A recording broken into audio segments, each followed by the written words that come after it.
Panicker sir അനുസ്മരണം. ആ അനുസ്മരണത്തിൽ ഞാനൊരു വാചകം പ്രയോഗിക്കുകയുണ്ടായി. കാരണം പണിക്കർ സാറ് രചനാ മത്സരം കഴിയുമ്പോൾ തോളിൽ കൈതട്ടി അഭിനന്ദിച്ച നിമിഷങ്ങൾ അത് മനസ്സിൽ നിന്ന് പോയിട്ടില്ല, അത് പോവുകയില്ല.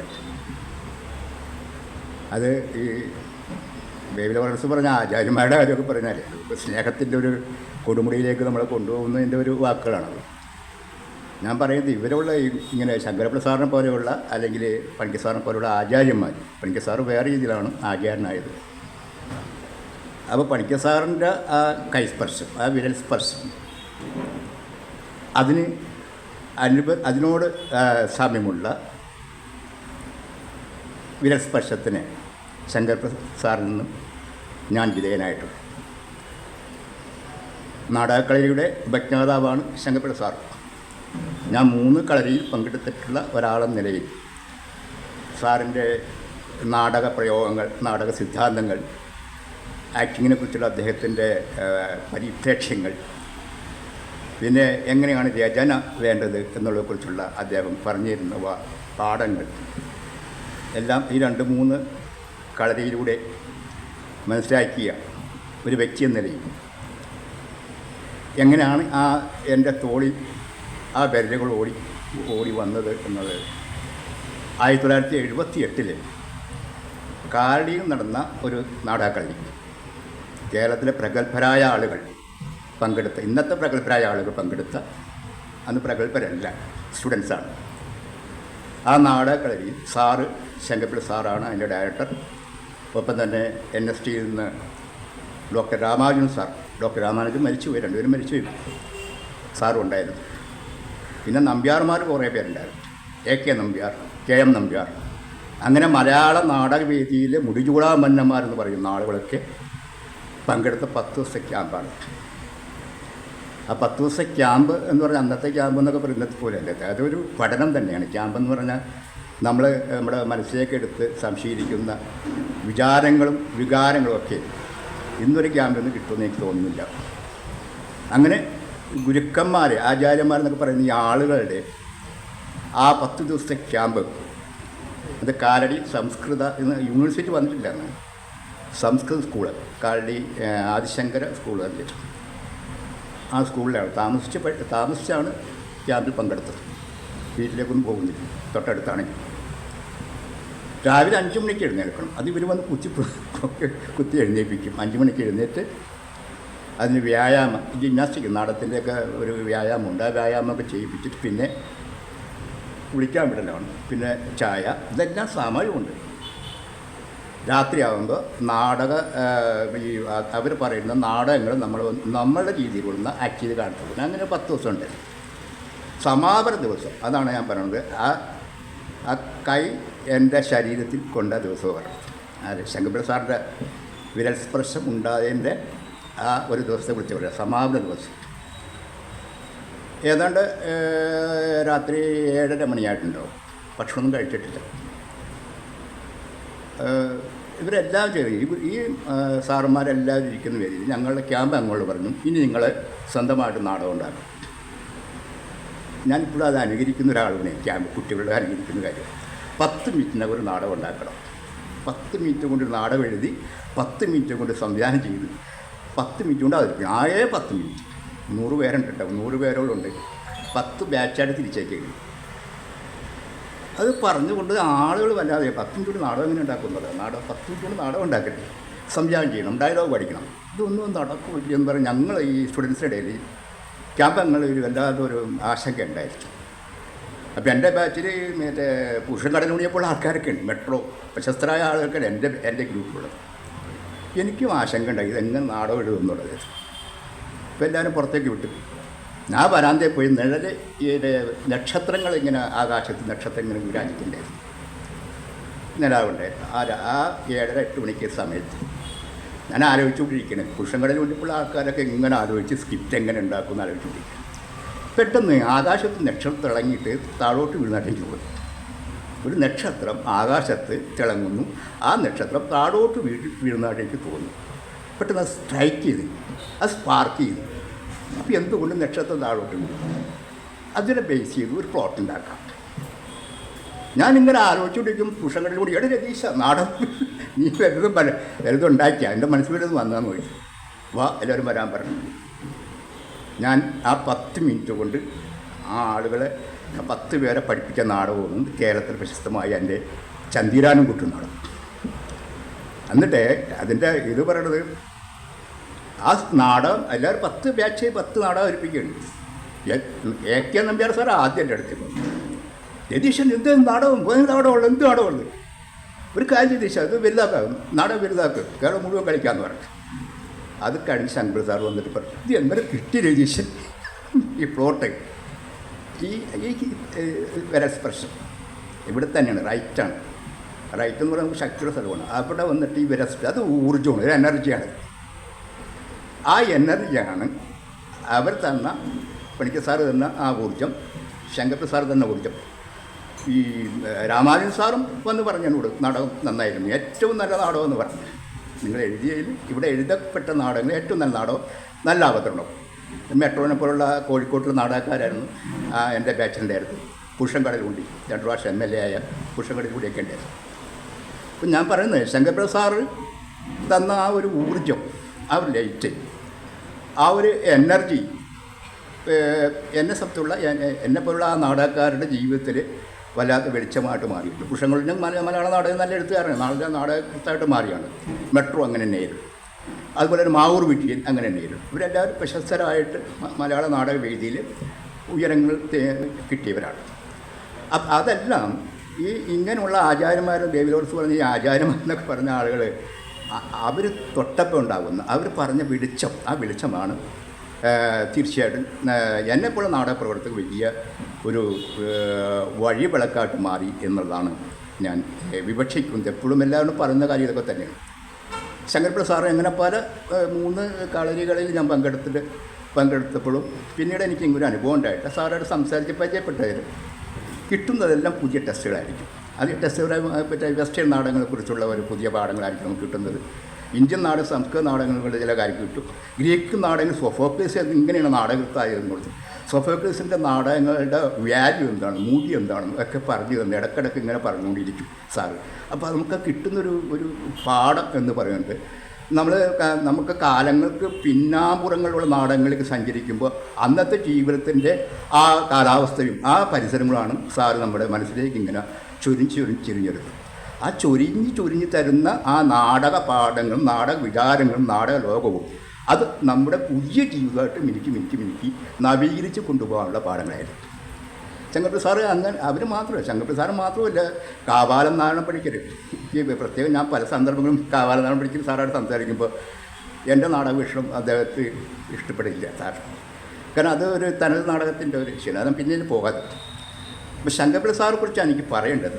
1930 ഇതേ ദിവസം ജനിച്ച മഹാഗുരു എന്ന് പറയാനില്ല. കാരണം സാറിൻ്റെ വേഷമൊക്കെ നമ്മൾ കണ്ടു കഴിഞ്ഞാൽ അത് മനസ്സിൽ പോയിട്ടുള്ള വേഷം, ആ ജുബ്ബയൊക്കെ ഇളം കാവ്യ നിറത്തിലുള്ള ആ ജുബ്ബ, ഒരു സന്യാസി എന്നൊക്കെ പറയാം. നാടകത്തിൽ സന്യാസി എങ്ങനെയാണെന്നത്, സന്യാസത്തിന് പല അർത്ഥങ്ങളുണ്ട്. പക്ഷേ സാറിൻ്റെ സന്യാസം എന്ന് പറഞ്ഞത് നാടകം മാത്രമുള്ള സാറിൻ്റെ ചിന്ത, നാടകം മാത്രമാണ് ജീവിതം വേറെ ഒന്നുമില്ലാതെ ഇങ്ങനെ നാടകത്തിന് വേണ്ടി മാത്രം. സാനുമാഷ അങ്ങനെ പറയണം, നാടകത്തിന് വേണ്ടി മാത്രം ജീവിതം ഒഴിഞ്ഞു വെച്ച വ്യക്തി എന്നാണ് സാനുമാഷ് പറയുന്നത്. സാനുമാഷും ശങ്കർപ്രസാദും തമ്മിൽ ഭയങ്കര കൂട്ടുകാരായിരുന്നെങ്കിലും സംവാദം ഒരുപാട് നടത്തിയിട്ടുണ്ട്. എനിക്ക് വഴക്കുണ്ടാക്കിയിട്ട് നാടകത്തെക്കുറിച്ച്. കാരണം ഈ ശങ്കർപ്രസാദ് സാറ് പറയുന്നത് വെൽമെയ്ഡ് പ്ലേ ലോകത്തുനിന്ന് പോയെന്ന് പറയണേ. വെൽമെയ്ഡ് പ്ലേ എന്ന് പറഞ്ഞാൽ സുഘടിത നാടകം, ആദ്യം മധ്യാഹ്ന പൊരുത്തമുള്ള നാടകം പോയി, അത് വിട്ടുകള സാനു എന്ന് പറയും. സാനുമാഷ് പറയാ ഇല്ല, അത് വിട്ടുകളയാൻ പറ്റില്ല, നാടകം എപ്പോഴും അതിൽ തന്നെ കിടക്കുകയെന്ന് പറയും. അങ്ങനെ വെൽമെയ്ഡ് പ്ലേ എതിരായിട്ട്, വെൽമെയ്ഡ് പ്ലേ എന്ന് പറഞ്ഞാൽ നിങ്ങൾക്ക് മനസ്സിലാക്കുക, ഞാൻ പറഞ്ഞിട്ട് ഇബ്സൻ്റെ നാടകങ്ങളിൽ നിന്നാണ് ഈ വെൽമെയ്ഡ് പ്ലേ എന്ന് പറഞ്ഞാൽ സുഘടിത നാടകം ഇബ്സൻ്റെ നാടകങ്ങളിൽ നിന്നാണ് വന്നിട്ടുണ്ട്. പക്ഷെ അവിടെ ഇബ്സനെ ഖണ്ഡിച്ചുകൊണ്ട് സാനുമാഷിനോട് ഇദ്ദേഹം പറഞ്ഞ് ഇനി വെൽമെയ്ഡ് പ്ലേ ഇല്ല എന്ന് വെച്ചാൽ KPSCക്ക് കയറിയിട്ട് പറയണത് ശരിക്കും. കാരണം എന്തിനാ ശങ്കർപ്രസാദ് സാറ് കണ്ടൊരു ജീവിതമല്ല, സാനുമാഷ് കണ്ട ജീവിതം 2 ധ്രുവങ്ങളിൽ നിന്നാണ് ജീവിതത്തെ വീക്ഷിച്ചത് വർഷം. അതായത് യുക്തിഭംഗം അല്ലെങ്കിൽ യുക്തി രാഹിത്യം നിറഞ്ഞ ജീവിതത്തെക്കുറിച്ചാണ് ശങ്കരപിള്ള സാർ ഇങ്ങനെ പറഞ്ഞുകൊണ്ടിരിക്കുന്നത്. സാനുമാഷ് അല്ല, യുക്തി പങ്കും യുക്തി രാഹിത്യം, യുക്തിക്ക് ചേർന്ന ജീവിതത്തെക്കുറിച്ച് സാനുമാഷ് പറഞ്ഞു. അങ്ങനെയാണ് ഈ പോരണ്ടാണ്. അപ്പോൾ 2 വീക്ഷണമാണ്. അതായത് അത് പറയാൻ കാരണം ഈ വെസ്റ്റേൺ നാടകവേദിയിൽ, പാശ്ചാത്യ നാടകവേദിയിൽ അല്ലെങ്കിൽ പാശ്ചാത്യ സാഹിത്യ രംഗത്തുണ്ടായ മാറ്റങ്ങൾ നാടരംഗത്തേക്ക് ബാധിച്ചു. കാഫ്ക, കാമ്യു, സാർട്രെ ഇങ്ങനെയുള്ള ആളുകളുടെ വീക്ഷണങ്ങൾ നാടകവേദിയിലേക്ക് വന്നപ്പോൾ, അതായത് കലികുല എന്ന് പറഞ്ഞ നാടകം ടി എബ്രാഹിം ഒരു വിവൃത്തി ചെയ്ത് കലികുല നാടകമൊക്കെ ഏതാണ്ടും ഈ വീക്ഷണത്തിൻ്റെ ഭാഗമായിട്ട് എഴുതപ്പെട്ട നാടകങ്ങളാണ്. അതുപോലെ ഈ ഇബ്സൻ്റെ പിന്നീട് പറഞ്ഞ കുറേ നാടകങ്ങളും ഈ ഇങ്ങനെ പറയുന്ന ഈ യുക്തിഭംഗം നിറഞ്ഞ ജീവിതം നിറച്ചു വെച്ച നാടകങ്ങളായിരുന്നു. സാറ് 1930 സാറ് ജനിച്ച ശേഷം തിരുവനന്തപുരത്ത് ചിറങ്കീഴാണ് ജനിക്കുന്നത്. നമ്മുടെ തിരുവനന്തപുരം ട്രെയിനിൽ യാത്ര ഇവർക്കൊരു അനുഭവം ഉണ്ടായിരിക്കണം. കാരണം ഈ ആലപ്പുഴ കഴിഞ്ഞാൽ സ്ഥിരമായിട്ട് കയറുന്നവർ, സെക്രട്ടറി ജോലിക്ക് പോകുന്നവർ, ചീട്ട് കളിക്കോ വർത്താനം പറയും, ചായ പിടിച്ചോ തമാശ പറഞ്ഞുകൊണ്ടിരിക്കുന്ന ഒരു അനുഭവം ഞാൻ ഈ തിരുവനന്തപുരം യാത്രയിലേക്ക് എനിക്കുണ്ടായാണ്. ചിറങ്കീഴിൽ നിന്ന് കുറേ ആളുകൾ തിരുവനന്തപുരത്തേക്ക് യാത്ര ചെയ്യും, സ്ഥിരം യാത്ര ചെയ്യും. വന്ന് സാറ് ലെക്സിക്കൻ വകുപ്പിലാണ് ജോലി ചെയ്യുന്നത്. പിന്നെ തവന്നൂർ റൂറൽ ഇൻസ്റ്റിറ്റ്യൂട്ടിലൊക്കെ ജോലി കഴിഞ്ഞാണ് തിരുവനന്തപുരത്ത് വന്നത്. ലെക്സിക്കൻ ഇൻസ്റ്റിറ്റ്യൂട്ടിൽ വർക്ക് ചെയ്യുമ്പോഴേക്കും സ്ഥിരമായിട്ട് ട്രെയിനിൽ യാത്ര ചെയ്യും. കൂടെ കുറേ ആളുകളുണ്ടാവും, കൂട്ടുകാരുണ്ടാവും. ഇങ്ങനെ സംസാരിക്കണം, സാഹിത്യം, നാടകം, ഇതെല്ലാം കവിതയൊക്കെ ചർച്ച ചെയ്താൽ പോകുന്നത്. തിരുവനന്തപുരം ഇവിടെ തമ്പാനൂർ വരെ പോകുന്നത്. ഇങ്ങനെ ചർച്ച ചെയ്ത് പോകുന്ന ഒരു അവസരത്തിൽ നാടകം മാത്രം ചർച്ച ചെയ്യും. ചിറങ്കീഴ് തുടങ്ങി നാടകത്തിലാണ് ചർച്ച ചെയ്തപ്പോൾ ഗോപിനാഥൻ എന്ന് പറയും അതിനകത്ത് ഒരു ഉറ്റ സുഹൃത്തുണ്ടായിരുന്നു. ഗോപിനാഥൻ പറഞ്ഞു, ശങ്കരപ്പിള്ള ഇതാദ്യത്തെ ഇവർ ഇങ്ങനെയൊക്കെ പറഞ്ഞു, തനിക്ക് നാടകം എഴുതാൻ പാടില്ലെന്ന് വെച്ചു. നാടകം എഴുതാൻ പാടില്ലെന്ന് വെച്ചാൽ നാടകം എഴുതിയിട്ടില്ല. സാറ് നാടകം എഴുതിയിട്ടില്ല, നാടകത്തെക്കുറിച്ച് പഠിച്ചു വരുന്ന ഒരാളാണ്. അത് ആ സമയത്ത് അദ്ദേഹം ചെയ്തൊരു നാടൻ പാട്ടിലെ സംഗീതത്തെക്കുറിച്ച് ഗവേഷണം നടത്തിക്കൊണ്ട് സമയമുണ്ട്. അപ്പോൾ ഞാൻ പറഞ്ഞ കാര്യം, നീ ഇപ്പം നാടകം പഠിക്കാൻ തയ്യാറുണ്ടെങ്കിൽ ഞാൻ നാടകം പഠിപ്പിക്കാം. ഇപ്പം അതെങ്ങനെ ഇപ്പം നാടകം പഠിക്കണേ, നമ്മൾ യാത്ര ചെയ്യല്ലേ, തമ്പാനൂർ ചെല്ലണ്ടേ, നീ തയ്യാറുണ്ടെങ്കിൽ ഇപ്പം തന്നെ പഠിപ്പിക്കാമെന്ന് പറഞ്ഞു. ഇയാൾ അല്ലാതായി ഗോപിനാഥൻ. എനിക്ക് പറ്റുമെന്ന് പറഞ്ഞു. പിറ്റേ ദിവസം ഗോപിനാഥനെ വിളിച്ചിട്ട് ഒരു നാടകം പറഞ്ഞു കൊടുത്ത്. 2.5 മിനിറ്റുള്ള നാടകം, 2.5 മിനിറ്റ് നാടകം പറഞ്ഞു കൊടുക്കുകയത്. അതിൻ്റെ പേര് അഭയാർത്ഥികൾ എന്ന് പറഞ്ഞ നാടകമാണ്. അത് 2.5 മിനിറ്റ് നാടകം എന്ന് പറഞ്ഞാൽ ഒരാൾ പ്ലാറ്റ്ഫോമിൽ ഇരിക്കുന്നു, ട്രെയിൻ വരുന്നു, പ്ലാറ്റ്ഫോമിൽ കുറേ യാത്രക്കാരുണ്ട്. ട്രെയിനിന് മുമ്പോട്ട് ഒരു സ്ത്രീ ഓടി വരുന്ന ദൃശ്യം ആത്മഹത്യ ചെയ്യാൻ വേണ്ടിയിട്ട്. അപ്പോൾ ഇയാൾക്ക് മനസ്സിലായില്ല, ഇത് സ്ത്രീയാകതയിൽ നിന്ന് ഇങ്ങനെ വന്നുകൊണ്ടിരിക്കുകയാണ്. പെട്ടെന്നാണ് ഈ സ്ത്രീയെ ട്രെയിൻ ഇടിച്ച് പോവുകയും ചെയ്തിട്ട് ആ സ്ത്രീ ഇയാളുടെ ഭാര്യയായിരുന്നു. ഈ കഥാപാത്രത്തിൻ്റെ എവിടെ ഈ പ്ലാറ്റ്ഫോമിൽ ഇരുന്ന ആളുടെ ഭാര്യയായിരുന്നു. അത് വല്ലാതെ അത് വർക്ക് ചെയ്ത് ശങ്കരപിള്ള സാറ് ഈ ഗോപിനാഥനോട് പറഞ്ഞപ്പോൾ അയ്യോ എനിക്ക് വർക്ക് ചെയ്യാൻ പറ്റിയത്, ഇത് വല്ലാതെ ഒരു വൈകാരിക, എനിക്ക് പറ്റില്ലത്, അയ്യോ എനിക്ക് എൻ്റെ ഭാര്യ വരണ പോലെ തോന്നുന്നു പറഞ്ഞു. ഇത് ഒന്ന് അഭിനയിച്ച് വെക്കാമെന്ന് പറഞ്ഞു.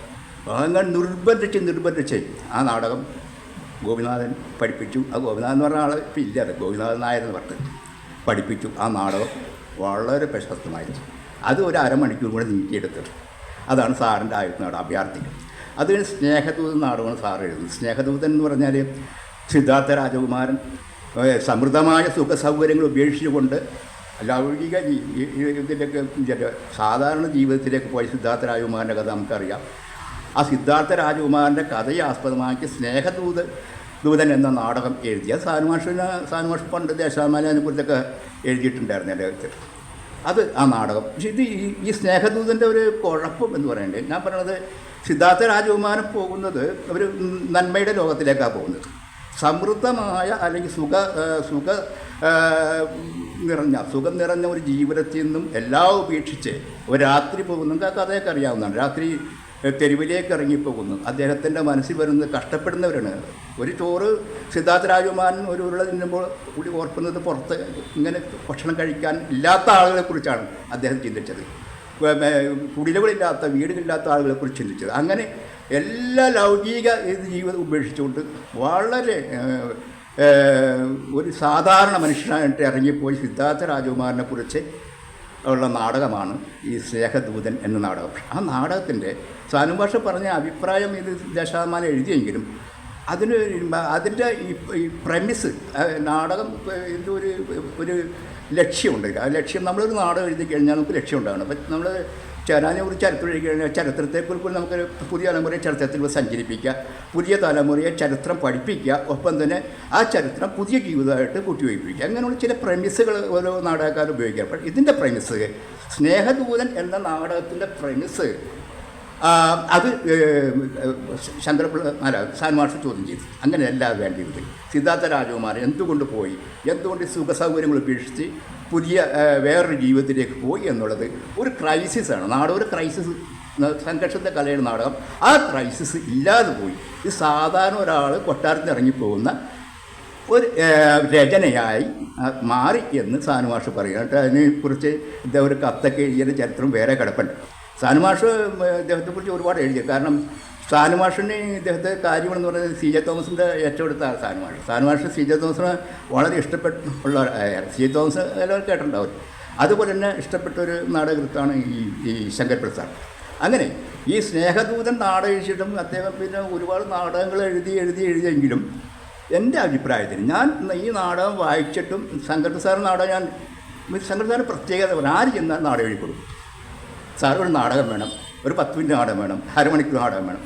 സാർ അങ്ങനെ ആര് ചെന്നാലും നാടകം എഴുതി കൊടുക്കും. സംവിധാനം ചെയ്യില്ല. സംവിധാനം ചെയ്യണമെങ്കിൽ വേറെ ആരും പറഞ്ഞു കൊടുക്കും. സാർ സംവിധാനത്തിൽ പിന്നോക്കമല്ല, എന്നാലും സംവിധാനം ചെയ്യാറില്ല, അപൂർവമായിട്ടൊക്കെ ചെയ്യുള്ളൂ. അല്ലെങ്കിൽ ഇപ്പോൾ രാവിലെ സാറ് വേറെ ആരെയൊക്കെ വിടും പഠിപ്പിക്കാൻ വേണ്ടി. അങ്ങനെ ഈ സാറിൻ്റെ അമാലന്മാരും നാടകം, എൻ്റെ നാടകം അന്ന് തിരുവല്ലയിൽ എൻ്റെ നാടകം പ്രഴുധ്വനി നാടകം, പാർവതി സരിക്ക് നാടകം ഞാൻ തിരുവല്ലയിൽ ചെന്നപ്പോൾ ഈ അമാലന്മാർ നാടകം കണ്ടിട്ട് ഞാൻ അത്ഭുതപ്പെട്ടു പോയി. എന്തിത് അമാലന്മാരെന്ന് പറഞ്ഞാൽ പല്ലക്ക് ചുമക്കുന്നവരാണ് അമാലന്മാരെന്ന്. രാജാവിൻ്റെ പല്ലക്ക് ചുമക്കുന്ന ആളുകളാണ് അമാലന്മാരെന്ന് പറയുന്നത്. ഈ അമാലന്മാരുടെ നാടകം കഴിഞ്ഞപ്പോൾ നമ്മൾ അത്ഭുതം കൊണ്ട് ചിലപ്പോൾ ബോധം കെട്ട് പോയിട്ട് എൻ്റെ പ്രകൃതിനിയല്ലേ, എൻ്റെ പ്രകൃതിന് ഒന്നുമില്ല. വളരെ സീക്രമായിട്ട് നാടകം കഴിഞ്ഞപ്പോൾ സന്ധിക്കാട് ചോദിച്ചു, നാടകം എന്താണ്, ഇത് ആരെഴുതിയാറ്? ഇത് ശങ്കരപ്പിള്ള, അജീഷ് ശങ്കരപ്പിള്ള എഴുതി നാടകം. ആരെ പഠിപ്പിച്ച തിരുവല്ല ഒരു നാടകക്കാരാണ്. പക്ഷെ അതെ, അപ്പോൾ ഈ സാറിൻ്റെ ആ നാടകം കണ്ടപ്പോൾ എനിക്ക് സാറിനെ കുറിച്ചുള്ള സാറിൻ്റെ സൈദ്ധാന്തികമായ തലങ്ങൾ, നാടകത്തിൽ സൈദ്ധാന്തിക തലങ്ങളൊക്കെ ഞാൻ മാറ്റി എൻ്റെ മനസ്സ് വേറെ ഇതിലേക്ക്, എന്നെ മനസ്സ് നവീകരിച്ചെന്ന് പറയാം. ഇങ്ങനെയൊക്കെ നാടകം എഴുതാം. എങ്കിലും സാർ എന്തുകൊണ്ട് യുക്തിഭംഗം അല്ലെങ്കിൽ ജീവിതത്തിലെ യുക്തിരാഹിത്യത്തെക്കുറിച്ച് സാറ് അത് മാത്രം ഇങ്ങനെ പറഞ്ഞു പോകുന്നുള്ളതും എന്നെ അത്ഭുതപ്പെടുത്തി. ഈ അമാലന്മാർ പിന്നെ പല വേദികൾ തിരുവല്ല, ചെങ്ങന്നൂരൊക്കെ അല്ലെ പ്രതിധ്വനിയായിട്ട് മുറ്റിയാണ്. അന്ന് അമാലന്മാർ ഫസ്റ്റും പ്രതിധ്വനി സെക്കൻഡായിട്ട് നല്ല നടൻ പ്രതിധ്വനി തന്നെ കുമാരക്കാർ കിട്ടും. അപ്പോൾ അങ്ങനെ ആ സമയത്തൊക്കെ ശങ്കരപ്രസാദ് നിങ്ങളുടെ മനസ്സിൽ നമ്മൾ ഇങ്ങനെ കിടപ്പുണ്ടത്തില്ല. ഇപ്പോൾ ഈ ശങ്കരപ്രസാദ് അവസാനം പിന്നെ ഈ എഴുതിയ എൻ്റെ കൈവശം ഇരിക്കുന്ന അവതരണ പ്രാന്താലയം വായിച്ചു കഴിഞ്ഞാൽ നമ്മൾ പ്രാന്തന്മാരാകും. കാരണം ഈ ഒരു സംഭാഷണം കഴിഞ്ഞ് നമ്മൾ വായിച്ചു കഴിഞ്ഞാൽ അടുത്ത സംഭാഷണം ഇത് തമ്മിൽ ബന്ധമില്ല. പിന്നെ നമ്മൾ ഈ സംഭാഷണം ബന്ധം അന്വേഷിച്ച് നമ്മളിപ്പോൾ ക്ലൈമാക്സിലേക്ക് പോകേണ്ടി വരും. അപ്പോഴും നമുക്കൊരു പിടുത്തമുണ്ട്. അതാണ് യുക്തിഭംഗം എന്ന് പറയുന്നത്. അത് ജീവിതത്തിലെ യുക്തിഭംഗം ഉണ്ടെന്ന് സാർ സമർത്ഥിക്കണത് ശരിയാണ്. പക്ഷെ നാടകം എന്ന് പറയുമ്പോൾ കുറച്ചൊക്കെ നമ്മൾ യുക്തിഭംഗത്തെ കൊണ്ട് മനസ്സിൽ നിർവചിക്കാം, ജീവിതത്തെ നിർവചിക്കാം. എങ്കിൽ തന്നെയും ജീവിതത്തെ ഇങ്ങനെ നമ്മൾ അടുക്കും തോറും എല്ലാ സമസ്യകളും മാറ്റിയെടുത്തിക്കേണ്ട നമുക്ക് ജീവിതത്തിൻ്റെ മരണമാണ് അവസാനം വരെ.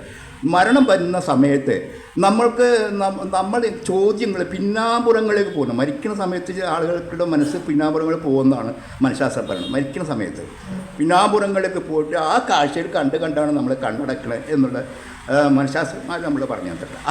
അതാണ് നാടകത്തിൻ്റെ ഒരു ഇത്. ജീവിതത്തിൻ്റെ പിന്നാമ്പുറം വന്ന് ക്ലൈമാക്സ് വരുമ്പോഴേക്കും നമ്മൾ മരണം കഥാപാത്രത്തിന് മരണമില്ല, പറയണം. ജീവിതത്തിൽ നാടകത്തിൻ്റെ മരണമുണ്ട്. എവിടെ വെച്ച് തീരണം, അവിടെ വെച്ച് തീർന്നേ പറ്റും.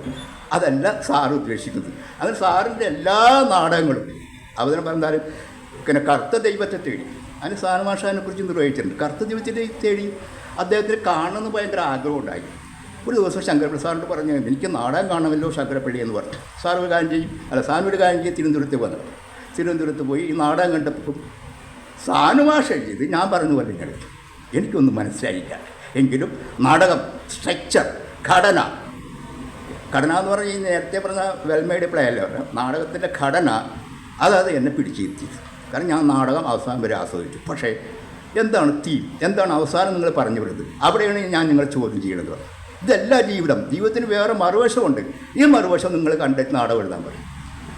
അങ്ങനെ എഴുതാൻ പറഞ്ഞിട്ടും ശങ്കരപിള്ള സാർ അങ്ങനെ ഇരുന്നു. അതുകൊണ്ട് മാത്രമാണ് ശങ്കരപിള്ള സാറിൻ്റെ കൃതികൾ പഠനത്തിന് വിധേയമായിട്ടില്ല. എങ്കിലും ഈ പറയാനൊരു ചരിത്രത്തിൽ ഇടം നേടിയ മലയാള നാടകവേദിയുടെ ചരിത്രത്തിൽ ഏറ്റവും ഉന്നതമായൊരു സ്ഥാനത്ത് ഇരിക്കുന്ന ആളാണ് ശങ്കരപിള്ള. എന്താ അറിയാമോ, 1967 നാടകക്കളരി കേരളത്തിൽ, ഇന്ത്യയിൽ തന്നെ ഇബ്രാഹിം അൽക്കാസിയും പിന്നെ വിജയ് ടെണ്ടുൽക്കർ പറഞ്ഞേക്കണം എന്താ പറയുക, അത് ലോകത്തെ എങ്ങുമില്ലെന്ന് പറഞ്ഞു ഇങ്ങനെ കളരി. അത് അദ്ദേഹത്തിൻ്റെ ബ്രെയിനിൽ നിന്നും അദ്ദേഹത്തിൻ്റെ ബുദ്ധിയിൽ നിന്ന് വന്നാണ്. ഇന്ത്യയിൽ ആദ്യമായിട്ട് നാടകക്കളരി 1967 എവിടെ, ശാസ്താംകോട്ടയിൽ വെച്ച്. അന്ന് സാറ് ദേവസ്വം കോളേജിലെ ലെക്ചറാണ്. ശാസ്താംകോട്ടയിൽ അന്ന് ആരാന്നറിയാമോ, ഈ കാവാലം നാണപ്പണിക്കർ, സീണ്ടൻ നായർ, ശങ്കരപിള്ള സാറ് തുടങ്ങിയ മഹാരഥന്മാർ നയിച്ച ആ നാടകക്കളരി അത് ലോകം മുഴുവൻ വീക്ഷിച്ചു എന്നുള്ളതാണ്. ലോക നാടക ചരിത്രത്തിൽ തന്നെ വലിയ സംഭവം എന്നത്. അവിടുന്ന് വന്നാണ് നെടുമുടി വേണു, അവിടുന്ന് വന്നാണ് കൊടിയേറ്റം ഗോപി, അവിടെ വന്ന നരേന്ദ്രപ്രസാദ്, അങ്ങനെ ഒരുപാട് ആളിങ്ങനെ വരിയായി നമുക്ക് മുന്നിലൂടെ കടന്നു പോയവരാണ്. നരേന്ദ്ര സാറിനെ പോലുള്ള എല്ലാവരും നാടകം എന്താണെന്ന് നാടകത്തിൽ ജീവിച്ചവരാണ്, മുങ്ങിക്കുളിച്ചവരാണ്. നെടുമുടി വേണു, ഗോപി, പിന്നെ അതുപോലെ നരേന്ദ്ര സാറൊക്കെ എനിക്ക് വളരെ വേണ്ടപ്പെട്ടു. അദ്ദേഹമൊക്കെ പറയും ചില സന്ദർഭങ്ങളിൽ. വാരട്ടൂർ സ്വാമിയിൽ നിന്ന് നരേന്ദ്ര സാർ ഒരു ദിവസം സംസാരിക്കുന്നത്, രതീശ ശങ്കരപിള്ള സാറൊക്കെയാണ് നമ്മൾ ഈ നാടകം ഇങ്ങനെ ഉയർത്തി അത് കുടിലായിരുന്നു, കുടിലൂർ കൊട്ടാരം പോലെ ആക്കിയെടുത്ത് അത് നമ്മൾ അതൊക്കെ ഇന്ന് വകവെച്ച് കൊടുക്കണ്ടേ. അപ്പോൾ ശങ്കരപിള്ള സാർ നരേന്ദ്ര സാറിൻ്റെ ഒരു പ്രത്യേക ഒരു ഇത് വെച്ചാണ് പറയുന്നത്. എൻ്റെ ഈ ചന്ദ്രൻകുട്ടിക്ക് സംസാരിക്കുന്ന സമയത്താണ്. അപ്പോൾ ഈ നാടകക്കളരി അത് അടയാളപ്പെടുത്തി പിന്നെ 1967. പിന്നെ വേറൊരു കാര്യം കൂടി ഉണ്ട് അദ്ദേഹം ചെയ്തത്. 1977 അത് അച്യുതമേനോൻ ഗവൺമെൻറ്റൊക്കെ ഉള്ള സമയത്താണ്. 77 ഡ്രാമ സ്കൂൾ, കാലിക്കറ്റ് യൂണിവേഴ്സിറ്റിയുടെ കീഴിൽ ഡ്രാമ സ്കൂൾ സ്ഥാപിച്ചത് സാറാണ്, ജി ശങ്കരപിള്ള സാറാണ്.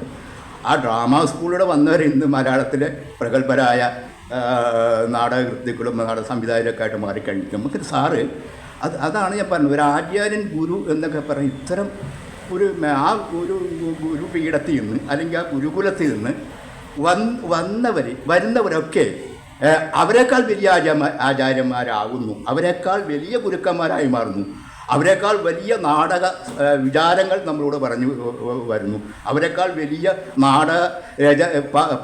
പാഠങ്ങൾ നമ്മളോട് പറഞ്ഞു തരുന്നു. അപ്പോൾ അത് അവർ ചെയ്ത വലിയൊരു ഒരു സേവനം എന്ന് പറയാൻ പറ്റില്ല. അവരുടെ മനസ്സിൽ നിന്ന് വന്ന, അല്ലെങ്കിൽ അവർ നമ്മളോട് വിധേയപ്പെടുന്നത് ഈ ഒരൊറ്റ കാര്യം കൊണ്ടാണ്. അപ്പോൾ ശങ്കരപിള്ള സാറ് ഇങ്ങനെ ഇദ്ദേഹത്തിൻ്റെ ഇപ്പോൾ വേറൊരു നാടകം കൂടി ഉണ്ട്, ഇഴയടുപ്പം ഇല്ലാത്തവർ. അതിൻ്റെ പ്രത്യേകത എന്ന് പറഞ്ഞാൽ സംഗീത നാടക അക്കാദമി ആദ്യമായിട്ട് നാടക അക്കാദമി നടത്തി. അത് 72-73 സാറ് ഡയറക്ടറാണ്. ആ നാടകം അനാഥാലയത്തിൽ വളർന്നു വരുന്ന ആളുകളുടെ വിഷയമാണ്. അത് ക്യാമ്പ് പ്രൊഡക്ഷനാണ്, ക്യാമ്പിലുണ്ടാക്കിയ നാടകമാണ്. എന്താ നാടകത്തിൽ പ്രത്യേകം എന്ന് പറയുക, അനാഥാലയത്തിൽ വളർന്ന 2 പേര് കല്യാണം കഴിക്കുന്നു, ഒരു സ്ത്രീയും ഒരു പുരുഷനും. കല്യാണം കഴിച്ചിട്ടുള്ള അവരുടെ ജീവിതമാണ് പൊട്ടിത്തകർന്നു പോയിരുന്നു. ഇത് സതിയെ നിശ്ചയിച്ചെന്നുള്ളതാണ് ആ സ്ത്രീ. അപ്പോൾ ഇവൻ്റെ ഈ ഭർത്താവിൻ്റെ ലൈഫ് പണ്ട് വലിയ കുടുംബത്തിൽ നിന്ന് അനാഥനായി ആരോ ഉപേക്ഷിച്ചിട്ട് എനിക്ക് എന്താ പിന്നാവും മനസ്സിലാക്കിയാണ്. അപ്പോൾ അവർ സ്വഭാവം മാറി, ഞാൻ വലിയ കുടുംബത്തിൽ പിറന്നാണ്, ഇതിന് ഇവിടെ കല്യാണം കഴിച്ച് ഉറക്കമായി സംഘർഷമായി. എന്നിട്ട് ആ സ്ത്രീക്ക് ഇതോടെ പൊരുത്തപ്പെട്ട് പോകാൻ പറ്റിയിട്ട് അവർ ആത്മഹത്യ ചെയ്യുന്നു, അദ്ദേഹം കത്തിച്ച് കളയുന്നത്. ഇയാളെപ്പോഴും ഒന്നുമില്ല. അപ്പോൾ ആ രീതിയിലുള്ള ഒരു നാടകവും അപ്പോഴും സാറവിടെ സന്ദേശപ്പെടുത്ത് ജീവിതത്തിൻ്റെ യുക്തിരാഹിത്യം എന്നുള്ളത് എപ്പോഴും അത് തന്നെയാണ് സാർ. അത് സാറിൻ്റെ രചനയിലും എല്ലാ കാര്യങ്ങളും സ്ഥിരമായിട്ട് വരുന്നത് ജീവിതത്തോട് ജീവിതത്തോട് നമ്മൾ ജീവിതത്തെ എങ്ങനെയാണ് കെട്ടിപ്പിടിച്ച് പോകുന്നത്. അത് നമുക്ക് സന്തോഷം തരും, ചിലപ്പോൾ ദുഃഖം തരും. എങ്കിലും ദുഃഖം തന്നാലും നമ്മൾ ജീവിതത്തിൽ ഇങ്ങനെ സഞ്ചരിച്ചുകൊണ്ടിരിക്കും. അതിൻ്റെ സ്വാഭാവികമായിട്ട് നമ്മൾ കണ്ടുകൊണ്ട് നമ്മളത് സഞ്ചരിച്ച് പോകും. പുറയുന്ന ആര് വിളിച്ചാലും അല്ലെങ്കിൽ പുറയുന്ന ആരെ നമ്മളെ ശല്യപ്പെടുത്തിയാലും നമ്മൾ സഞ്ചരിച്ച് പോകും. ഈ സഞ്ചരിച്ച് പോകുന്നത് നമ്മൾ ജീവിതത്തോടുള്ള നമ്മുടെ വീക്ഷണത്തിൻ്റെ ഒരു ഒരു ഇത് തന്നെയാണ്. പക്ഷേ ശങ്കരപിള്ള സാർ ഇപ്പോഴും ആ ഏത് രചനയിലും സാറ് ഈ യുക്തിരാഹിത്യം യുക്തിഭംഗവും ഇങ്ങനെ പറഞ്ഞു പോകുന്നു എന്നുള്ളതാണ് സാറിൻ്റെ കൃതികളെ സംബന്ധിച്ച് ഞാൻ വായിച്ചിട്ടുള്ള അല്ലെങ്കിൽ ഞാൻ അനുഭവിച്ചിട്ടുള്ള എൻ്റെ വീക്ഷണം. അതായത് കഥാപാത്രങ്ങൾ തമ്മിൽ തന്നെ വർത്തമാനം പറയുമ്പോഴത്തേനും ഞാനും ഇപ്പോൾ റാഫേലും തമ്മിൽ വർത്തമാനം പറയുമ്പോഴുണ്ടാകുന്ന ഒരു ഇതല്ല ഇത് നാടകത്തിൽ കഥാപാത്രങ്ങളുടെ ഒരു അതിൻ്റെ ഒരു അവൻ്റെ ആത്മഭാവങ്ങളുണ്ട്. ഒരു കഥാപാത്രങ്ങൾക്ക് ഒരു ആത്മഭാവമുണ്ട്. അവന് ഒരു ഭൗതിക ജീവിതമായിട്ടുള്ള ഒരു ഇതിൽ സംഘർഷം ഉണ്ടാകും. ആ ആത്മഭാവങ്ങൾ എന്ന് പറയുമ്പോൾ അത് മനസ്സിൻ്റെ ഉള്ളിൽ കിടന്നിങ്ങനെ സംഘർഷം ഉണ്ടാകുമ്പോഴേക്കും ഈ ഭൗതിക ജീവിതത്തിൽ എങ്ങനെയാണ് സമന്വയിപ്പിച്ച് കൊണ്ടുവന്നൊരു വലിയൊരു ക്രൈസിസ്, ഒരു സംഘർഷം കഥാപാത്രമുണ്ട്. ഈ അത് ചില സന്ദർഭങ്ങളിൽ നമ്മളുടെ സാറിൻ്റെ നാടകങ്ങളിലെ കഥാപാത്രങ്ങൾക്ക് ഇല്ലാതെ പോകുന്നു എന്നുള്ളതും അത് ഞാൻ നേരത്തെ എക്സിസ്റ്റൻഷ്യലിസം എന്ന് പറയുന്ന അസ്തിത്വവാദത്തിൻ്റെ ആധുനിക സാഹിത്യം, യൂറോപ്യൻ സാഹിത്യ രംഗത്തിൻ്റെ ആധുനികതയുടെ ഒരു പകർത്തിയെഴുത്ത് പോലെയാണ് സാറിൻ്റെ നാടകങ്ങളുടെ കഥാപാത്രങ്ങൾക്ക് ഉണ്ടായത്. ഞാൻ കുറ്റപ്പെടുത്തില്ല, കാരണം ആചാര്യൻ തന്നെയാണ്, ഗുരു തന്നെയാണ്. മലയാള നാടകവേദിക്ക് വേണ്ടി മലയാള നാടകവേദി വളർച്ചയ്ക്ക് വേണ്ടി ജോസ് ചെറുമേനെ പോലെയുള്ള നാടകക്കാരെ കൊണ്ടുവന്ന്, ജോസ് ചെറുമേൻ മാത്രമല്ല ഒരുപാട് ആളുകൾ, വേണുവിനെക്കുള്ള ആളുകൾ കൊണ്ടുവന്ന്. അതുകൊണ്ട് നമുക്ക് അദ്ദേഹം ചെയ്തത്, അദ്ദേഹം നാടകത്തെക്കുറിച്ച് വിമർശിക്കപ്പെടും, വിമർശനമല്ല അത്, അദ്ദേഹത്തെ വിമർശിക്കുകയല്ല അത്. പക്ഷേ നാടകം ഇങ്ങനെ ആയിരിക്കണമെന്ന് അദ്ദേഹം നമ്മൾ പറയുമ്പോൾ തന്നെ നാടക രംഗാവതരണം ഒരു പുസ്തകമുണ്ട്, വായിച്ചാൽ ഇത്രത്തോളം എൻ്റെ ഇരിക്കുന്ന ആ പുസ്തകം വായിച്ചാൽ തന്നെ അത് ഒരുപാട് പുള്ളി അടിച്ചതിൽ പുസ്തകമുണ്ട്. അതിനകത്ത് എങ്ങനെ നാടകം എഴുതണം, എങ്ങനെ അഭിനയിക്കണം, എങ്ങനെ സംഘടിപ്പിക്കണം, സംഘാടനം, ഇവരൊക്കെ സംഘാടനത്തിൻ്റെ ആൾക്കാരാണ് എൻ്റെ നാടകം. ഇങ്ങനെ സംഘാടനത്തെക്കുറിച്ചും സംവിധാനത്തെക്കുറിച്ചും ഒരു നടൻ എങ്ങനെ നിൽക്കണം, ഒരു നടനെ വേദിയിൽ എങ്ങനെ സഞ്ചരിക്കണം, എങ്ങോട്ട് പോകണം, എന്തിനാണ് എൻട്രൻസ്, എന്തിനാണ് ഇതൊക്കെ ഉള്ളത് എന്നൊക്കെ പറഞ്ഞു തരുന്ന നാടകത്തെക്കുറിച്ചുള്ള ഹരിശ്രീ എന്ന് പറയാം, A-to-Z വരെയുള്ള ഒരു രംഗാവതരണം എന്നൊരു പുസ്തകമുണ്ട്. ആ പുസ്തകം നമുക്ക് തന്നത്, മലയാള നാടക സാഹിത്യത്തിന് തന്നത്, അത് വലിയൊരു സംഭാവന തന്നെയാണ്. അദ്ദേഹത്തിൻ്റെ നാടക സാഹിത്യ ചരിത്രമുണ്ട്, ഇവിടെ ലൈബ്രറി ഉണ്ടെന്ന് അറിയാൻ പാടില്ല, മലയാള നാടക സാഹിത്യ ചരിത്രമുണ്ട്. അത് സാറ് എഴുതിയ, സാറും ഇതൊരു എഡിറ്റ് ചെയ്താണ്. ഇതെല്ലാം നമുക്ക് തന്നിരിക്കുന്നത്. ഞാൻ പറയുന്നത് ഇപ്പോൾ ഡ്രാമ സ്കൂളിൽ ചില പ്രശ്നങ്ങൾ ഉണ്ടായിട്ടുണ്ട്. ഡ്രാമ സ്കൂളിൽ നിന്ന് വന്ന പ്രൊഡക്ഷൻ മുഴുവൻ ഒരു കാലത്ത് മലയാള നാടകവേദിയിലും മത്സര നാടകവേദിയൊക്കെ വളരെ സമ്പന്നമായൊരു കാലഘട്ടം ഉണ്ടായിരുന്നു. മത്സര നാടകവേദി എവിടെ പോയാലും ഈ 10-12 നാടകങ്ങളുണ്ടാവും, ആൾക്കാർ കാണാനുണ്ടാവും. പിന്നീട് ഈ സ്കൂൾ ഡ്രാമക്കാർ, സാറ് സൃഷ്ടിച്ച സ്കൂൾ ഡ്രാമയിൽ നിന്ന് നാടകങ്ങൾ വരാൻ തുടങ്ങി. ഈ നാടകങ്ങളെല്ലാം പാശ്ചാത്യ നാടകങ്ങൾ അനുഗ്രഹങ്ങളായിരുന്നു. സാറ് പാശ്ചാത്യ നാടകങ്ങളുടേതായിരുന്നു. ഞാൻ പറഞ്ഞു പറയുന്നതാണ്, ഗോതേക്കാത്ത് തുടങ്ങിയ നാടകങ്ങളുടെ അനുകരണം വന്നപ്പോഴും സാധാരണ മലയാളി പ്രേക്ഷകന്, കേരളത്തിലെ പ്രേക്ഷകന് ഈ മണ്ണിലിരുന്ന് നാടകം കാണാൻ വന്നിരിക്കും, ഈ ഗോതേക്കാത്ത് കിട്ടപ്പോൾ വാവിളിക്കാൻ തുടങ്ങി. ഇതെന്ത് സംഭവം? രണ്ടുപേരും വന്നിട്ട് ടെസ്റ്റക്കണം, വ്ളാഡിമറും വന്നിട്ട് ഒന്നുമില്ല, അങ്ങോട്ടും ഇങ്ങോട്ടും ബന്ധമില്ലാത്ത ഡയലോഗ് പറഞ്ഞു പോകും. സാറഴിയല്ല സാമുവൽ ബക്കറ്റ് എന്ന് പറഞ്ഞൊരു നാടകത്തെ എഴുതിയാണ് നോബൽ സമ്മാനം കിട്ടിയ സാർ. അതിനെക്കുറിച്ച് ഒരുപാട് എഴുതിയിട്ടുണ്ട്. അപ്പോൾ അത്തരം നാടകങ്ങൾ കണ്ട് ഇപ്പോഴേക്കും പ്രേക്ഷകൻ എന്ത് ചെയ്തു, പതുക്കെ പോയി. അന്ന് ഞങ്ങൾക്ക് അങ്ങോട്ട് പോകുന്നത്, ഇവിടെ മുഖ്യധാര നാടകം കാണാൻ പോയി. നമ്മൾ സമാന്തര നാടകം, ഞങ്ങളെപ്പോലുള്ള അമേച്ചർ നാടകങ്ങളൊക്കെ അവർ ഉപേക്ഷിച്ച് മുഖ്യധാര നാടകത്തിലേക്ക് പോയി. പ്രൊഫഷണൽ നാടകം കാണാം. ഇപ്പോൾ പ്രൊഫഷണൽ നാടകങ്ങൾ കാണാൻ വല്ലാത്ത പ്രശ്നങ്ങളാണ്. അപ്പോൾ ഞാൻ പറഞ്ഞത്, ശങ്കരപ്രസാദ് ഈ നാടക സ്കൂൾ ഉണ്ടാക്കിയെങ്കിലും നാടക സ്കൂൾ ഒരു സംസ്കാരം, ഒരു സംസ്കൃതി നമ്മുടെ നാടകവേദിയിൽ ഉണ്ടാക്കിയിട്ടുണ്ട്. അത് വലിയൊരു കുഴപ്പം തന്നെ. ഞാൻ പല സന്ദർഭങ്ങൾ പലപ്പോഴും ഡ്രാമ സ്കൂളിൽ നിന്ന് പഠിച്ചു വരുന്ന പല ആളുകളും, ഞാൻ ആ ഡ്രാമ സ്കൂളിൽ നിന്ന് പഠിച്ചു വന്ന ഇപ്പോൾ പോണ്ടിച്ചേരി ഡ്രാമ സ്കൂൾ ഡയറക്ടർ, പിന്നെ ഇപ്പോൾ വിനോദ്, നമ്മുടെ സ്കൂൾ ഡ്രാമ തൃശ്ശൂർത്തെ അസിസ്റ്റൻറ്റ് ഡയറക്ടർ, ഇവരൊക്കെ ഞാൻ നാടകം പഠിപ്പിച്ചവരൊക്കെ.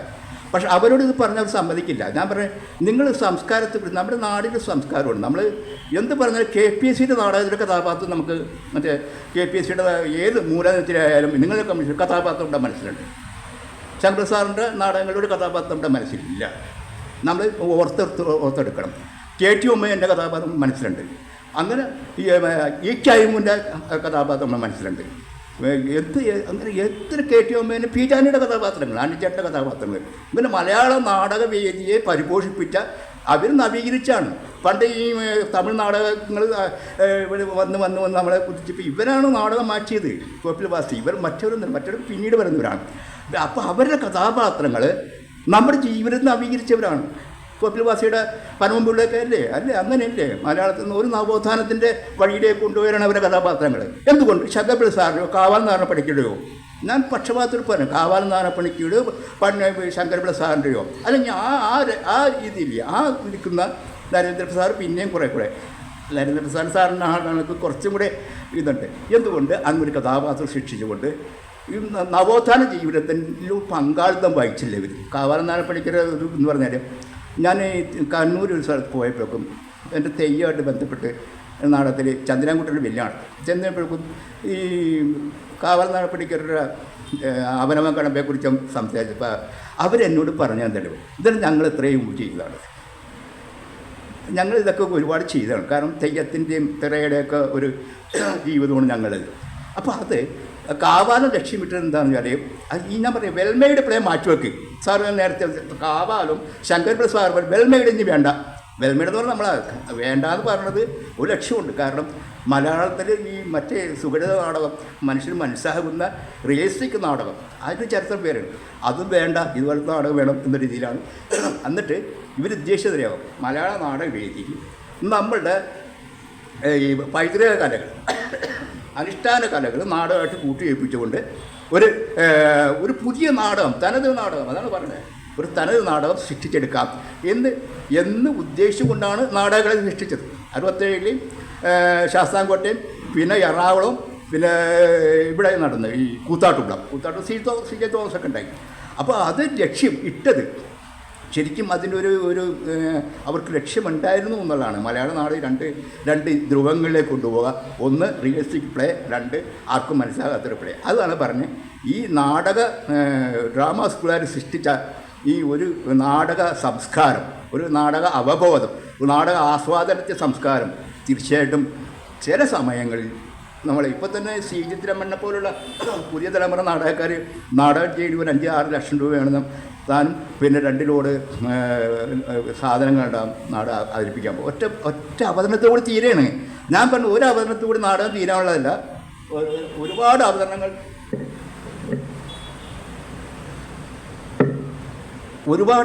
നമ്മൾ ഉണ്ടായാലും മാത്രമേ നാടകം അതൊരു ജീവൻ ഉണ്ടാവുള്ളൂ. ഇപ്പോഴത്തെ ഈ ഡ്രാമ സ്കൂളിൽ നിന്ന് വന്നവർ ഒരുപാട് പൈസ ചിലവാക്കി നാടകം, പിന്നെ അവർ ചെയ്യുന്നൊരു കാര്യം എന്ന് പറഞ്ഞാൽ ഈ പ്രോപ്പർട്ടീസ് ഉപയോഗിക്കുന്നതിനും പിന്നെ ചമയങ്ങളുടെ കാര്യത്തിലും പിന്നെ കോസ്റ്റ്യൂംസിൻ്റെ കാര്യത്തിലും ഒരു പുതിയ ഡിസൈനിലേക്ക് കൊണ്ടുവരേണ്ടത് തന്നെ ഒരു രൂപാന്തരം കൊണ്ടുവരേണ്ടത് നാടകവേദിയിൽ. അതല്ലല്ലോ നാടകം എന്ന് പറഞ്ഞാൽ ആദ്യം തൊട്ട് അവസാനം വരെ പ്രേക്ഷകനെ ഇങ്ങനെ കണ്ടിരിക്കാനും അവൻ്റെ മനസ്സിലേക്ക്, അത് പെട്രോൾ ബസ്സൊക്കെ പറഞ്ഞു, അവൻ്റെ മനസ്സിലേക്ക് എന്തെങ്കിലും ഒരു ചെറിയ സ്പാർക്ക്, ഒരു ചെറിയ സന്ദേശം, നീ ഇങ്ങനെ ആയിരിക്കും, അല്ല വേണ്ട നീ പൊയ്ക്കോ, നീ കളനായിക്കോ, എന്തെങ്കിലും ഒരു സന്ദേശം പ്രേക്ഷകന് കൊടുക്കുന്നിടത്താണ് ഒരു നാടകം വിജയിക്കുന്നത്.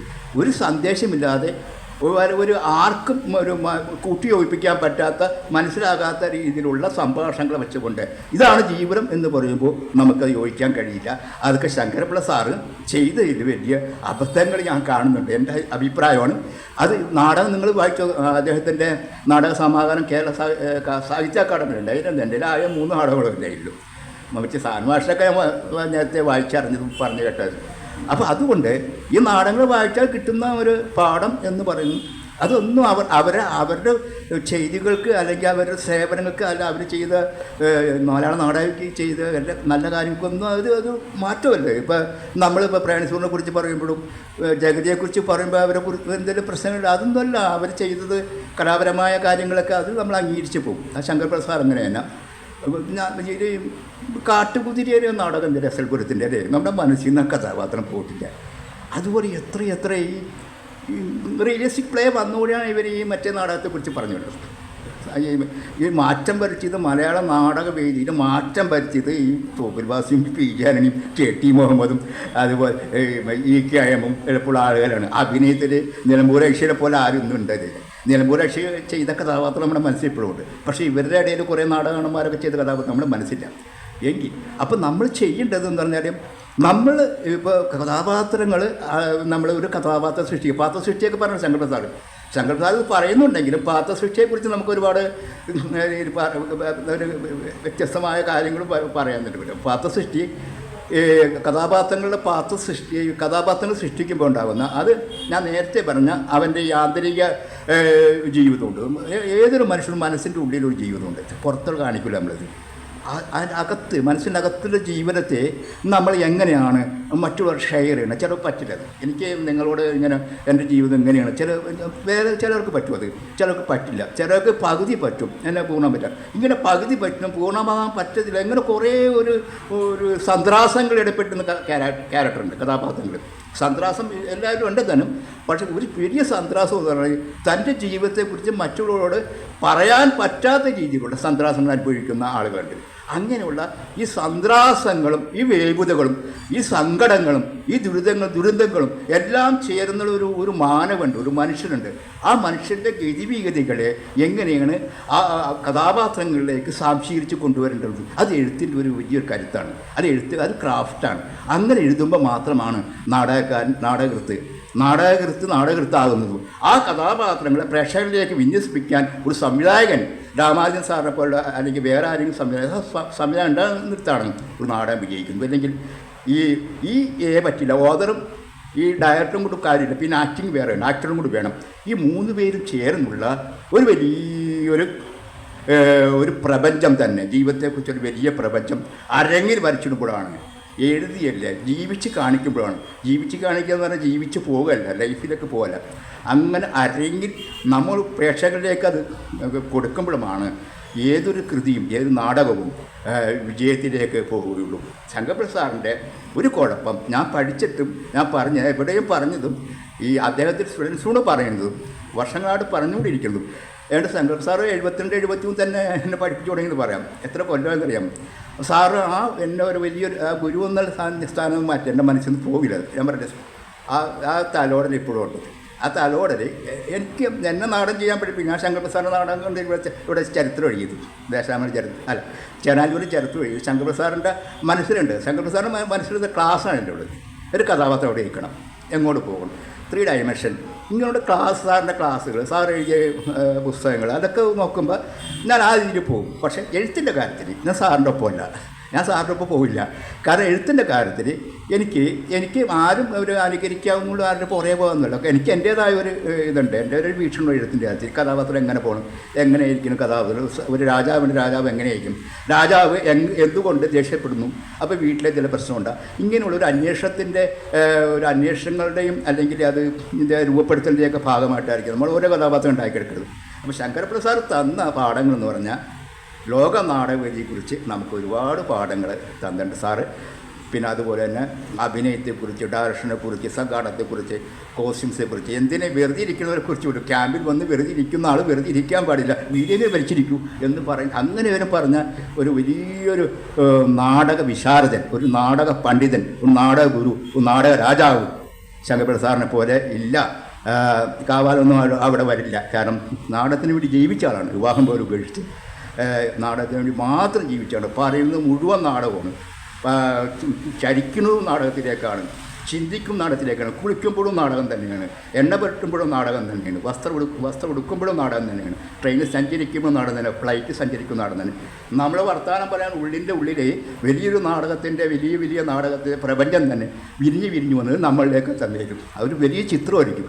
ആ ചിത്രം ആണ് ഞങ്ങളെപ്പോലുള്ള നാടകത്തിക്ക് പഴയ ആളുകൾ തന്നെ തന്ന വലിയ നാടകത്തിൽ പ്രവർത്തിക്കാൻ വലിയ ഒരു പിന്തുണ അത് ശങ്കരപ്രസാദ് സാറിന് കിട്ടിയിട്ടുണ്ട്.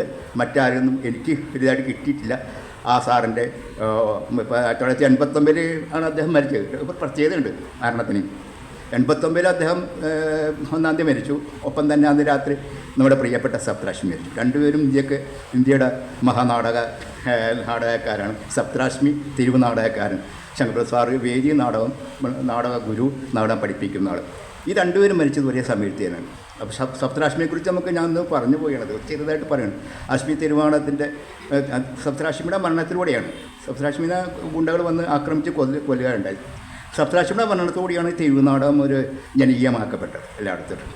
ഞാൻ സപ്തരാഷ്മി മരിച്ച ദിവസം തന്നെ മേനക അവിടെ ബസ് സ്റ്റോപ്പിൽ സപ്തരാഷ്മിയെ ബേസ് ചെയ്ത് ചെറിയ 15 മിനിറ്റ് നാടകം ചെയ്തിട്ട്. അപ്പോൾ നമുക്ക് അത് ഞാൻ പറഞ്ഞത് ഈ ശങ്കരപ്രസാദ് മരിച്ച അങ്ങനെ ഉണ്ടാവില്ലത്. ഒരു അനാക്രമണത്തിൻ്റെ ഒരു പ്രശ്നമുണ്ട്. എന്ത് ആക്രമണമാര് പറയുന്ന വാക്ക് ഞാൻ പറഞ്ഞത് സബ്സ്ട്രാക്ഷൻ പറഞ്ഞത് ഭരണകൂടത്തിനെതിരായിട്ടുള്ള ചൂണ്ടിയാകല്ല, അന്ന് അവരെ വില ഒടിച്ചോളണം, അല്ലെങ്കിൽ അവരെന്ത് എനിക്കൊരു കടാര കയറ്റണം, അവൻ ഇനി പറയാൻ പാടില്ല. ഇവിടെ നമുക്ക് സംഭവിച്ചുകൊണ്ടിരിക്കുന്നുണ്ടല്ലോ എപ്പോഴും. അപ്പോൾ ആ ഒരു അസംഭാവ്യം തോന്നുന്നത് അല്ലെങ്കിൽ അസംഭാവ്യം നമുക്ക് തോന്നിയായിരിക്കും, അല്ല അത് സബ്സ്ട്രാക്ഷൻ ചൂണ്ടിയത് സംഭവിക്കപ്പെടുന്നു. അങ്ങനെ സംഭവിക്കപ്പെടാൻ വേണ്ടി വിരൽ ചൂണ്ടുന്ന അങ്ങനെയുള്ള കഥാപാത്രങ്ങളും നാടകങ്ങളും അതൊന്നും ശങ്കരപിള്ള സാറിന് നമുക്ക് കിട്ടുന്നില്ല. അതാണ് ശങ്കരപിള്ള സാറിൻ്റെ നാടകങ്ങളുടെ ഒരു പോരായ്മ എന്ന് ഞാൻ കരുതിക്കൊണ്ട് ശങ്കരപിള്ള സാറിൻ്റെ ഇപ്പം ഞാൻ 89 കാര്യം പറഞ്ഞുകൊണ്ട് ശങ്കരപിള്ള സാറിൻ്റെ ഓർമ്മയ്ക്ക് മുമ്പിൽ ആ വിരൽ എപ്പോഴും ഓടിക്കൊണ്ടിരിക്കുകയാണ്, ചരിച്ചുകൊണ്ടിരിക്കുകയാണ്. അങ്ങനെ ഒരുപാട് പേരുടെ വിരൽ സ്പർശം ഉള്ളതുകൊണ്ട് ഞാൻ എൻ്റെ വാക്കുകൾ അവസാനിപ്പിക്കുന്നു. എനിക്ക് ഇങ്ങനൊരു പ്രഭാഷണം, ഞാനൊരു പ്രഭാഷകരല്ല, വെറുതെ ഇങ്ങനെ നമ്മളൊക്കെ വന്ന് വർത്താനം പറയുന്ന ആളുകളാണ്. ഇടയ്ക്ക് ശങ്കരപിള്ള സാറിനെ കുറിച്ച് പറയും, ചിലപ്പോൾ മോഡിനെ കുറിച്ച് വരും, പിണറായിയെക്കുറിച്ച് ഇങ്ങനെ പറഞ്ഞ് ഇങ്ങനെ പോയിക്കൊന്നുമല്ലാതെ പ്രഭാഷണം ഒരു കലയാണ്. ആ കലയിലൊന്നും ഞാനൊന്നുമല്ലത്. എനിക്ക് അറിയാവുന്നൊരു കാര്യം ഞാൻ നിങ്ങൾ പറഞ്ഞാണ്, അത് ഞാൻ വളരെ ഇതായിട്ട് പറഞ്ഞിട്ട് പോയിട്ടുണ്ട്, വിശദമായിട്ട് പറഞ്ഞിട്ടില്ല. എനിക്കറിയാവുന്ന കുറേ കാര്യങ്ങൾ എൻ്റെ ഓർമ്മയിലുള്ള നാടകങ്ങളും ഒക്കെ വെച്ച് പറഞ്ഞു, എന്നെ സ്റ്റഡി ചെയ്തിട്ടെല്ലാം വന്നിരിക്കുന്നത് എൻ്റെ ഓർമ്മയിൽ നിന്ന് എടുത്ത് ഞാൻ പറഞ്ഞു വരികയാണ്. പിന്നെ പോലും സംസാരിച്ച കാര്യങ്ങളും ഒരുപാട് പറയാണ്ട് എനിക്ക് ഒരു ട്രെയിൻ യാത്രയൊക്കെ ഇട്ടിട്ടൊപ്പം. അപ്പോൾ സാറ് എനിക്ക് തന്ന ഒരു ഒരു ഒരു ഇത് അനുഗ്രഹം എന്ന് പറയുമ്പോൾ സ്വാമി വലിയ സന്യാസി ഒന്നും അനുഗ്രഹമല്ല, അല്ലാതുള്ളൊരു അനുഗ്രഹമുണ്ട്. അത് ആരും നിന്നാണ് ഒരു അനുഗ്രഹമുണ്ട്. ഇവിടെ ഇപ്പോൾ വക്കച്ചൻ പറഞ്ഞാലും ഒരു അനുഗ്രഹത്തിൻ്റെ ഭാഷയുണ്ട്, അനുഗ്രഹത്തിൻ്റെ ഭാഷമുണ്ട്, അനുഗ്രഹത്തിൻ്റെ വാക്കുകളുണ്ട്. ആ വാക്കുകൾ അത് നമ്മുടെ മനസ്സിന് സ്പർശിക്കും ചിലപ്പോൾ സമയത്തൊക്കെ. അതുപോലെ രതീഷ അങ്ങനെ വേണം, അല്ലെങ്കിൽ കുഞ്ഞമ്മദ് എങ്ങനെ വേണം, റാഫേൽ എങ്ങനെ വേണം, ഇങ്ങനെയൊക്കെ പറയുന്ന വാക്കുകളുടെ ഒരു ഒരു ഒരു മൗലികതയും വാക്കുകളുടെ ഒരു സൗന്ദര്യം, ഒരു ലാവണ്യം പറയുമ്പോൾ ഉണ്ടാകും ലാവണ്യം. ആ ലാവണ്യം ചിലപ്പോൾ നമ്മുടെ മനസ്സിനെ ലാവണ്യപ്പെടുത്തും, സൗന്ദര്യപ്പെടുത്തും. ആ സൗന്ദര്യ സുരഭരമായ അല്ലെങ്കിൽ ലാവണ്യത്തിൻ്റെ വാക്കുകളും ഒക്കെ തന്നവരാണ് ഈ ഗുരുക്കന്മാർ. അവരുടെ വാക്കുകൾ തീർച്ചയായിട്ടും ഒരു വലിയ പ്രകാശം പോലെ, ഒരു ആകാശ നക്ഷത്രം പോലെ, അല്ലെങ്കിൽ അവരുടെ വാക്കുകൾ ആകാശ ഗോപുരം പോലെ, ആ ആകാശ ഗോപുരത്തിലേക്ക് പോകാനുള്ള വലിയ വഴിവിളക്കായിട്ട് ഒക്കെ പോകുന്ന ആണ് ഇവരുടെ വാക്കുകളും ഉപദേശങ്ങളും ഇവരുടെ പാഠങ്ങളും ക്ലാസ്സുകളും എല്ലാം എന്ന് കരുതിക്കൊണ്ട് എനിക്കിവിടെ ഇങ്ങനെ ഒരു പ്രഭാഷണം നടത്താൻ സമയം തന്ന, അല്ലെങ്കിൽ അവസരം തന്ന, എനിക്കിത് പാഠമാണ്. എനിക്ക് വേദാന്തത്തിൽ എനിക്ക് തെറ്റ് വന്നെൻ്റെ മനസ്സ് പറയണ്ടേ, എടാ രതീശ നീ ഇന്നോടത്തൊക്കെ തെറ്റ് പറയണ്ട, നീ ഇന്നോടത്ത് തെറ്റ്, എനിക്കിവിടെ വട്ടയക്കുറി സ്വതന്ത്ര ലേവലിൽ ഇത് പറയാനുള്ളതാണ്, അവരിത് പറയണം എന്ന് പറയൊക്കെ. അപ്പോൾ ഇവിടെ തെറ്റെൻ്റെ മനസ്സ് പറയണം, രതീശ അതല്ല ഇത്തിരി കൂടെ ഇത് ചെയ്ത് പോകണം എന്നൊരാൾ എൻ്റെ മനസ്സിൽ നിന്ന് പറയണ്ട. അത് ശങ്കര സാറിനെ ആയിരിക്കും ഇപ്പോൾ, ആയിക്കോട്ടെ.